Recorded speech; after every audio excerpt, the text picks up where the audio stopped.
Hello, I hope all is progressing well. Welcome to I Don't Know, We Can Talk About It, where we discuss myriads of topics civilly, reasonably, and responsibly. My name is Kevin Dufresne. Our first topic connects to the different safety dynamics that individuals may encounter due to an auto riding service like Waymo. When considering automotives on the road in an automatic capacity, I think of the film Minority Report, of which contains roads that connect with cars operating automatically. I think being able to address automatic cars in a way that theme parks address cars is ideally extremely sensible to understand dynamics of automation with travel. So one may address how when an automotive, a vehicle, is operating automatically, implementing designs in an environment may assist with having safer environments. One area of the article does not completely focus on is how fines work for automatic cars. Now, why is this important? Because any bit of funding may be assisting, especially when the funding connects to a capacity of which the violation is in connection with. So if there are violations with an automobile and a bus, a school bus particularly, then funding going to a particular school district or school which the bus operates with may prove valuable. If a company considers these dynamics, implementing environmental details to assist with automatic driving may bring to light more opportunity,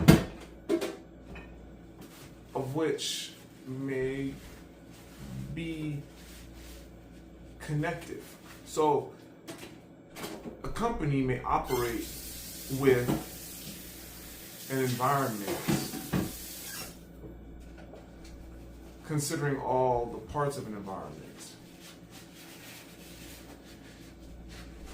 A company may seek to set a sensor on a school bus or a stop sign or in a particular area which notifies the automatic vehicle to proceed with a particular action, whether that's slowing down or braking.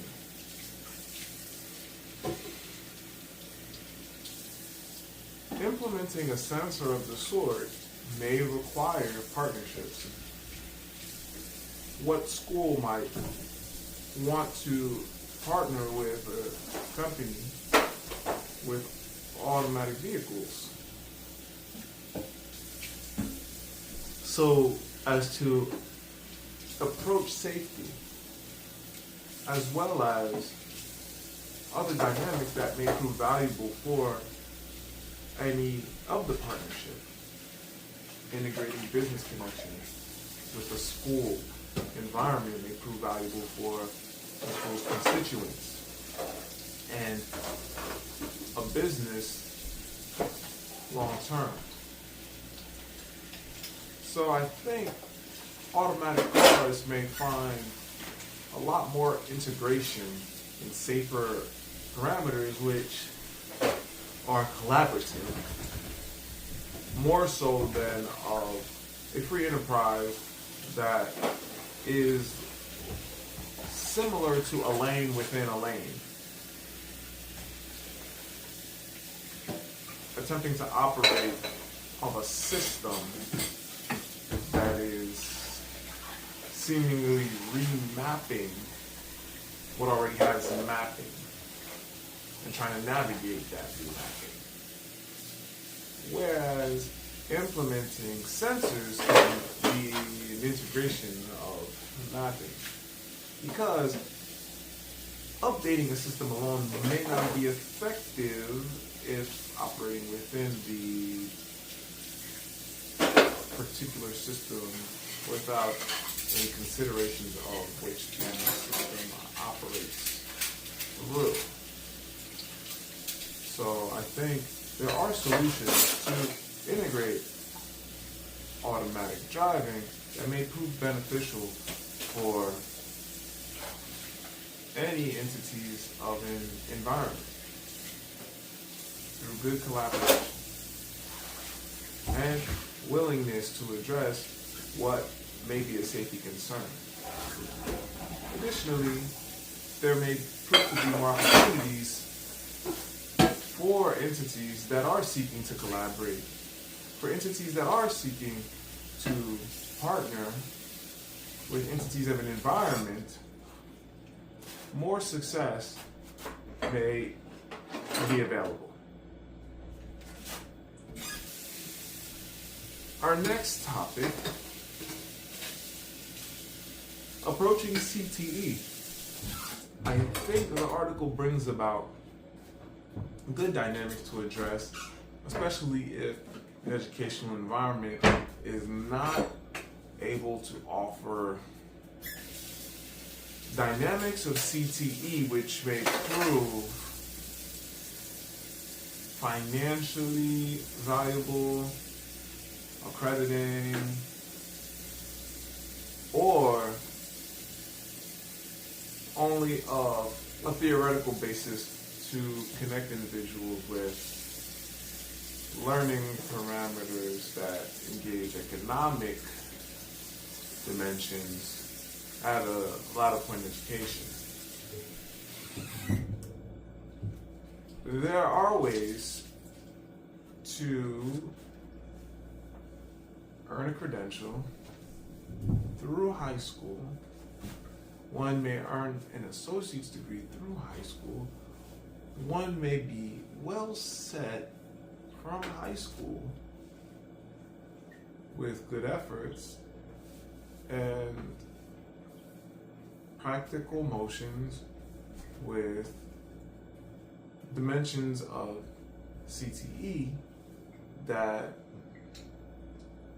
allow for an individual to qualify differently in the world post-academia. I think when an individual is able to find so much value exiting high school, the opportunities for the individual are really great, not only for the individual, though for whatever community the individual wants to grow through. I think the article brings about an area of which is important to address, attempting to find a job local. And if one qualifies beyond a local capacity and may be able to earn a living that helps one with establishing oneself in a community and living life in a way that one is seeking to build one's life, then the opportunity is valuable.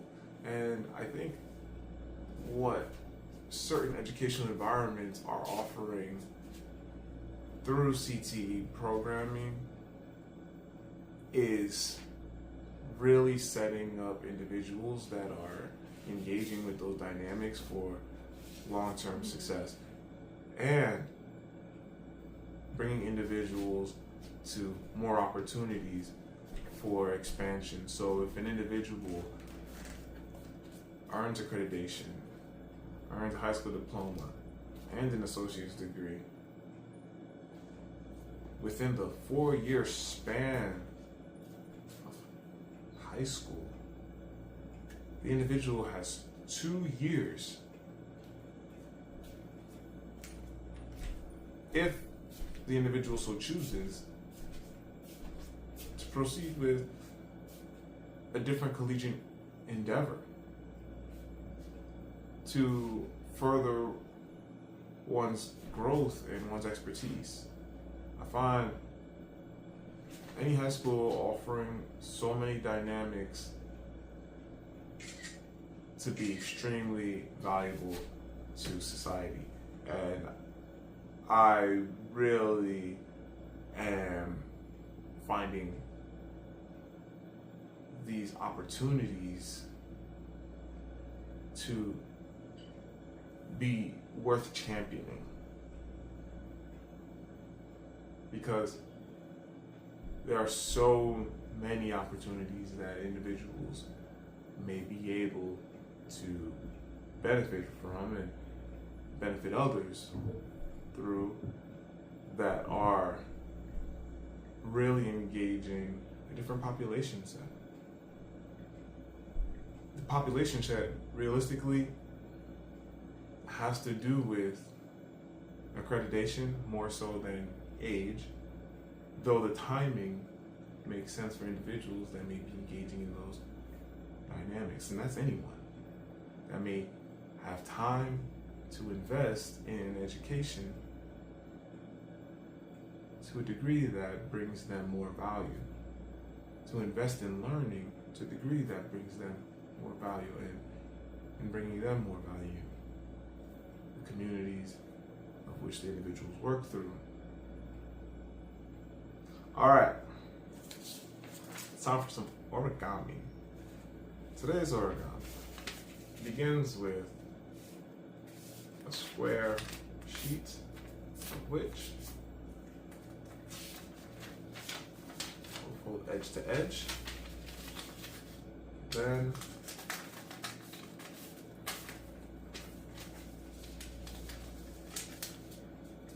fold in thereafter, turn over, fold in again,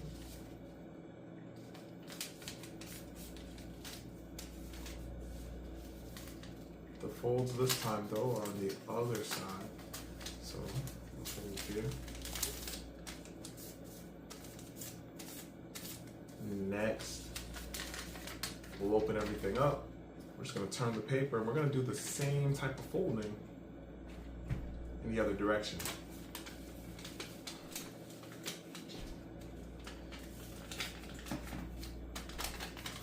Edge to edge, fold in,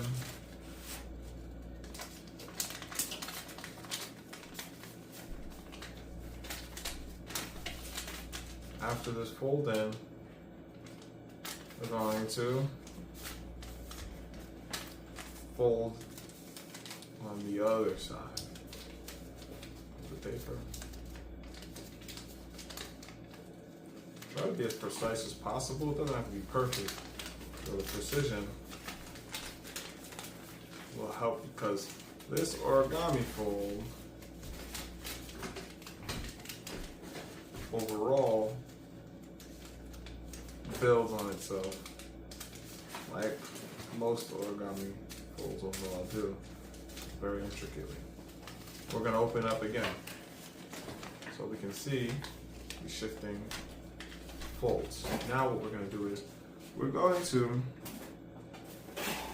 come into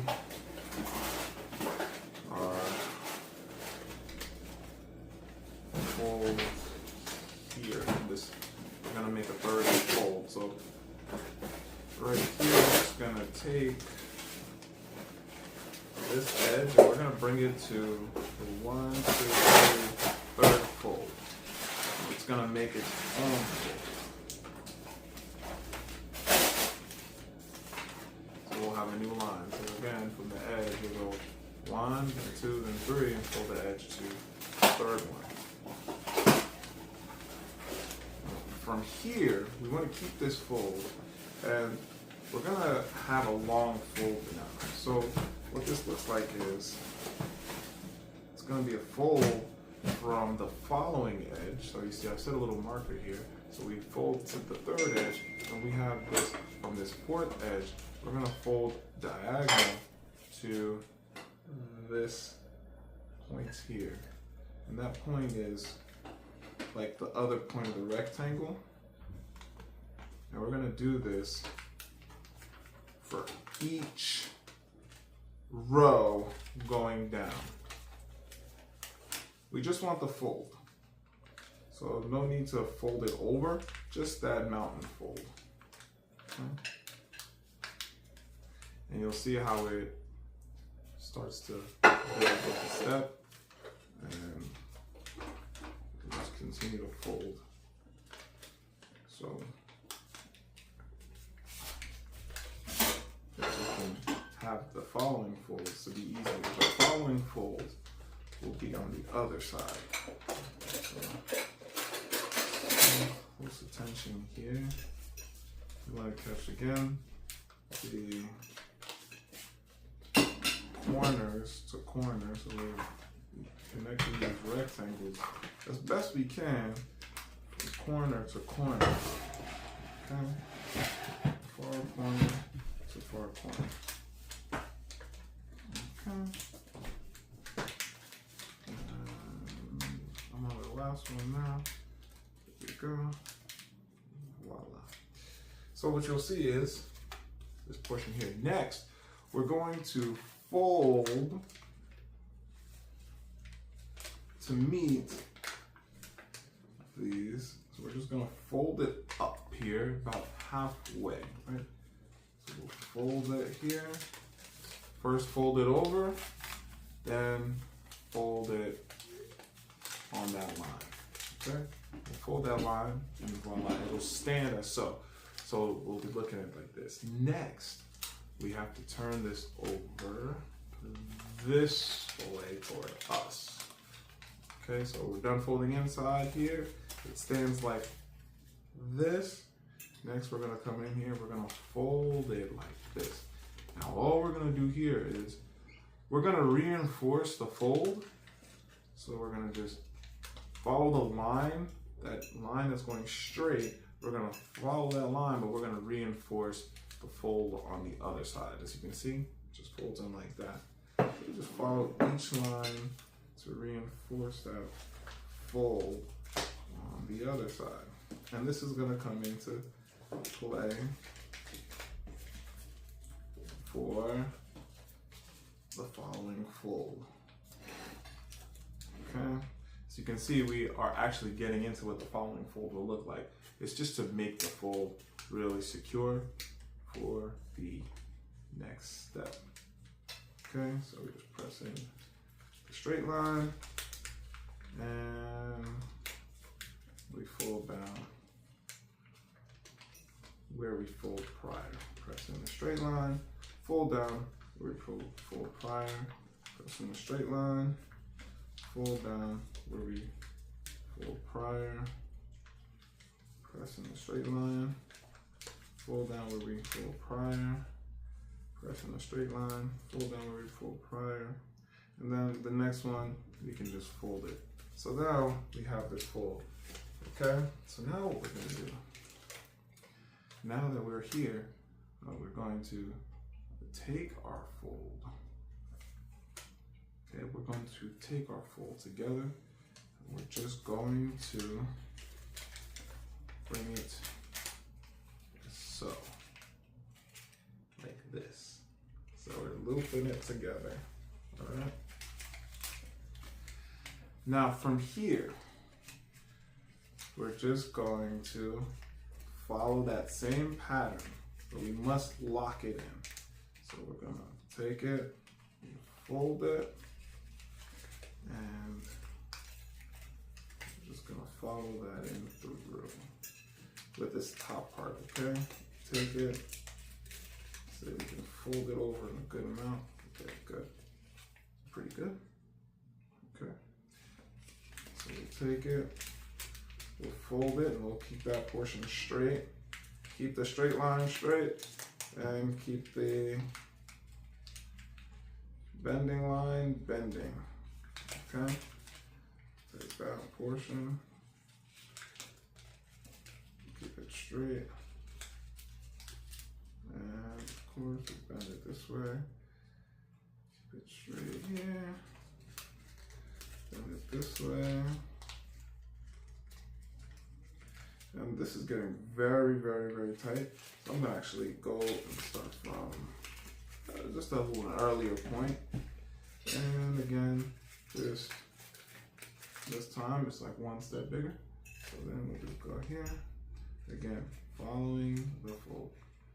So we'll bend it in actually here. Okay. There we go.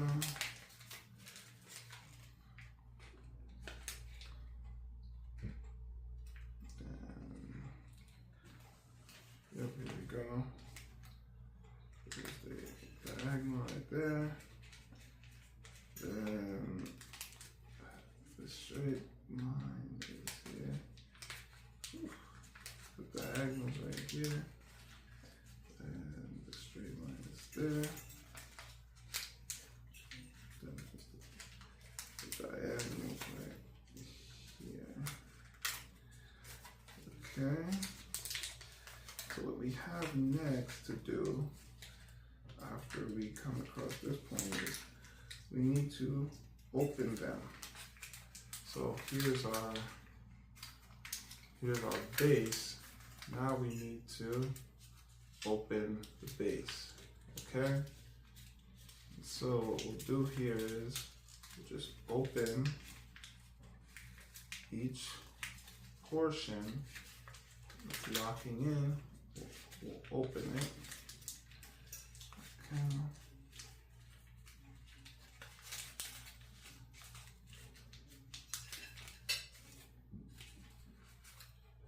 All right, so we gotta twist it again. If it ends up opening like this, then you have to twist it again. So you bring it in. And this is that dynamic where it's like, maybe we can go to start off a bit tighter. Another idea, I think, is you can just put one fold inside the other. Okay? Gives you kind of an interesting lock. All right. So you can see now I have a lock. And then when I start to go in for this fold, voila, there you have it. This is perfectly in there. Then here. And this one is to be diagonal, and this is diagonal, this is straight. Then this one is to be diagonal.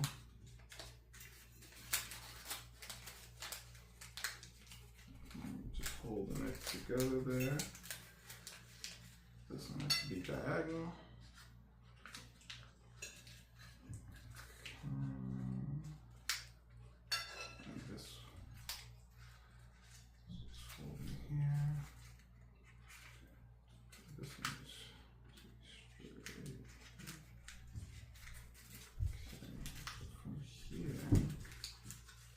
And the instructions do say this is by far the trickiest part of this fold. So keep that in mind as you're going into it. Okay? Alright. Come in here. And it might be easy for you. What you're going to do is you're going to come in here.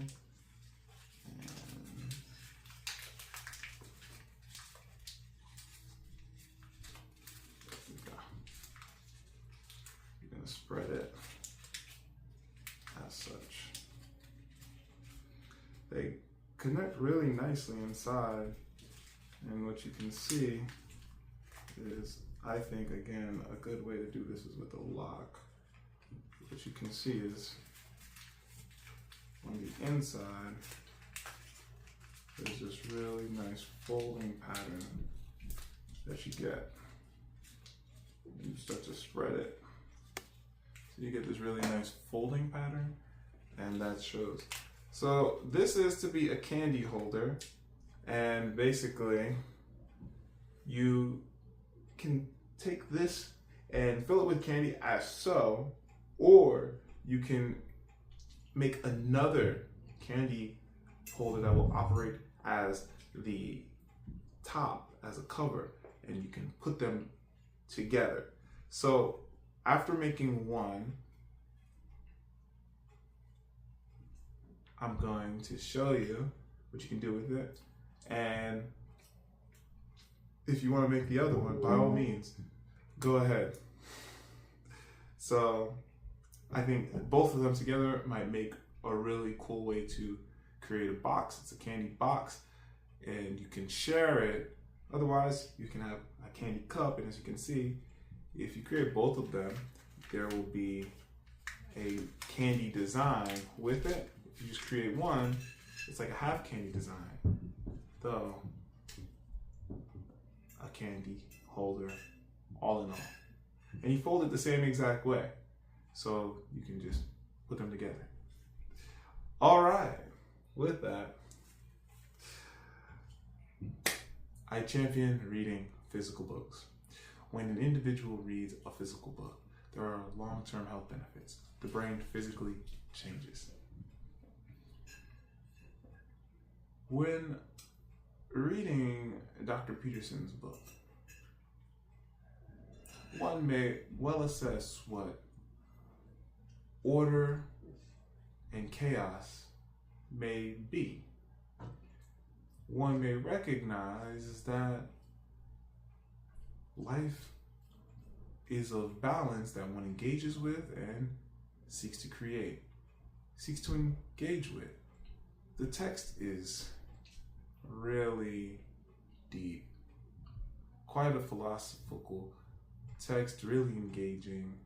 How to engage with life in ways that may prove to bring one more awareness, to assist one with engaging life more mindfully. I think the text really integrates dynamics that allow for one to engage life interdependently well. And the text has spiritual rootings, spiritual connections, so one may recognize the operations of working with belief and working with the parameters of life that are, though addressing how one may be affecting to the development of the world at large. I think the text does a great job of addressing how individuals may be personally self-reflecting in ways that benefit not only an individual, though benefit humanity's progress at large. Thanks for joining. I don't know. We can talk about it. Onward and Upward. Kevin Dufresne.